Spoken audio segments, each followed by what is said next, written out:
안녕하세요 여러분. 오늘의 흥미로운 영상 내용은 트럼프가 경제가 전부인 선거에서 승리한 방법, 그리고 트럼프 승리는 바이든의 유산에 대한 타격을 의미한다에 관한 것입니다. 우선 좋아요 버튼을 누르고 채널 구독 및 알림 설정도 잊지 마세요. 여러분의 관심과 지지가 저희에게 큰 힘이 됩니다. 첫 영상은 트럼프 전 대통령이 경제 문제로 유권자들의 마음을 사로잡아 이번 선거에서 어떻게 승리할 수 있었는지에 대해 이야기해보려고 합니다. 이번 영상은 월스트리트 저널 기사를 바탕으로 경제적 어려움에 대한 유권자들의 목소리와 트럼프가 그들에게 어떤 메시지를 전달했는지 설명해드리겠습니다. 전문가들은 미국 경제가 회복되고 있다고 하지만 실제로 많은 미국인들은 이 의견에 동의하지 않고 있습니다. 설문조사에 따르면 약 40%의 유권자들이 경제를 가장 중요한 문제로 꼽았으며 이들 중 상당수가 트럼프를 지지했습니다. 이들은 강력한 경제 성장이나 연방준비제도의 정책이 아니라 바로 식료품 가격과 집을 살 수 없는 현실에 더 큰 관심을 보였습니다. 많은 미국인들이 팬데믹 이후 모든 것이 더 비싸졌다고 느끼고 있습니다. 청소용품, 커피 한 잔까지 모든 물가가 오르면서 미래에 대한 불안과 좌절이 커지고 있는 상황입니다. 네바다주의 한 헤어스타일리스트는 우리 일상이 너무 힘들었고 모두가 지쳐 있습니다 라고 말하며 트럼프가 이 상황을 개선해 줄 것이라는 희망을 가지고 있다고 밝혔습니다. 트럼프 지지자들은 일상생활에 밀접한 경제 문제 때문에 그를 선택했다고 말합니다. 특히 바이든 정부에서 물가가 급등했다는 점에서 분노를 표하는 사람들이 많았습니다. 예를 들어 9명의 자녀를 둔 일리노이주의 한 유권자는 계란 가격이 급등한 것을 언급하며 닭들이 파업이라도 한 건가? 라며 비꼬았습니다. 이러한 물가 인상에 대한 불만은 트럼프가 재임할 때보다 상황이 나빠졌다는 인식을 형성했습니다. 고금리와 높은 주택 가격도 큰 문제로 작용했습니다. 바이든 행정부 출범 당시 3% 이하였던 30년 모기지 이자율이 현재는 약 6.7%에 이르렀습니다.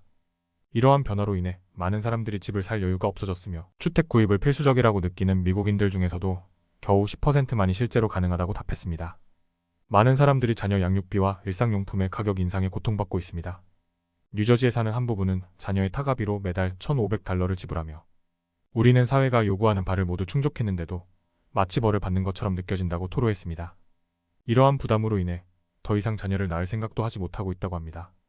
트럼프는 이번 선거에서 생활비 문제를 최우선으로 내세웠으며 인플레이션은 나의 재임 기간 동안 사라질 것이라는 확고한 메시지를 전했습니다. 특히 그는 경제적 어려움을 겪는 중산층과 블루칼라 계층에 깊은 공감을 표하며 미국 내 제조업 부흥과 일자리 창출을 강조했습니다. 이번 선거에서 경제는 유권자들이 트럼프를 지지하게 만든 결정적인 요소였습니다. 물가 상승과 생활비 부담으로 인해 많은 미국인들은 트럼프의 경제 회복 약속에 희망을 걸었으며 이러한 기대가 결국 그의 승리로 이어진 것입니다. 앞으로 트럼프가 이들의 기대에 부응하여 어떤 경제 정책을 펼칠지 주목해볼 필요가 있습니다. 도널드 트럼프 전 대통령이 대선에서 승리하며 바이든 대통령의 유산에 큰 타격을 준 이야기를 나눠보려고 합니다. 이번 영상은 월스트리트 저널 기사를 바탕으로 준비했으며 트럼프가 재선에 성공하면서 민주당과 바이든 대통령에게 어떤 영향을 미쳤는지 설명해드리겠습니다.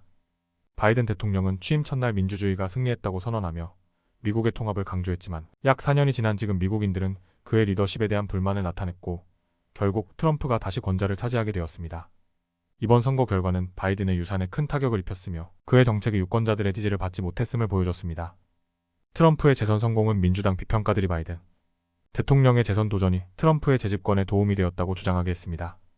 바이든은 처음에 자신을 새로운 세대로의 다리 역할로 소개했지만 80세의 나이에 재선을 도전하면서 비판을 피하지 못했습니다. 민주당 내에서도 바이든의 재도전 결정이 트럼프에게 또 다른 기회를 제공한 것은 이기적인 선택이었다는 의견이 나왔습니다. 바이든은 임기 초기의 경기 부양, 도로와 교량 등의 인프라 투자, 반도체 제조 보조금, 의료비 인하 등 여러 정책을 성공적으로 추진했습니다.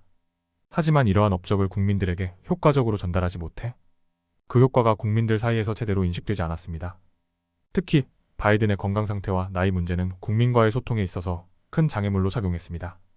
80대 대통령인 바이든은 점차 둔화되는 모습으로 인해 비판받았으며 트럼프와의 토론에서도 이러한 모습이 드러났습니다. 토론 중 멈칫하거나 상대방을 공격하지 못하는 등 아쉬운 모습을 보였고 이후 백악관 측은 그의 상태가 여전히 날카롭다고 주장했으나 일부 민주당 내부에서도 그가 더 일찍 물러났어야 했다는 의견이 있었습니다. 트럼프의 재선 성공으로 바이든 가족이 다시금 정치적 비난의 대상이 되었습니다. 공화당은 바이든 대통령과 그의 가족이 직위를 통해 부당한 이익을 취했다고 주장했으나 공식적인 불법 활동 증거는 발견되지 않았습니다. 또한 바이든 대통령의 아들 헌터가 세금 문제와 연방 총기 혐의로 법정에 설 예정이어서 바이든 가족의 상황은 더욱 복잡해질 전망입니다. 바이든 대통령의 재선 도전은 민주당 내부에서 갈등을 초래했습니다.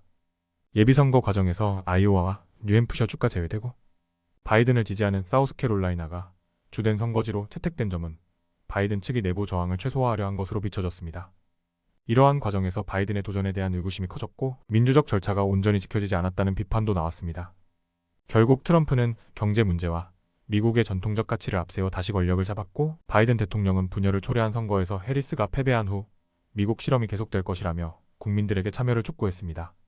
바이든 대통령은 미국은 계속 나아갈 것이라며 국민들에게 희망을 전달했지만 그의 유산이 어떻게 남을지에 대해서는 여전히 불확실합니다. 오늘은 여기까지입니다. 다음 영상에서 더 유익하고 흥미로운 내용으로 찾아뵙겠습니다. 이 영상은 투자 의견이 아닙니다. 매우 고맙습니다.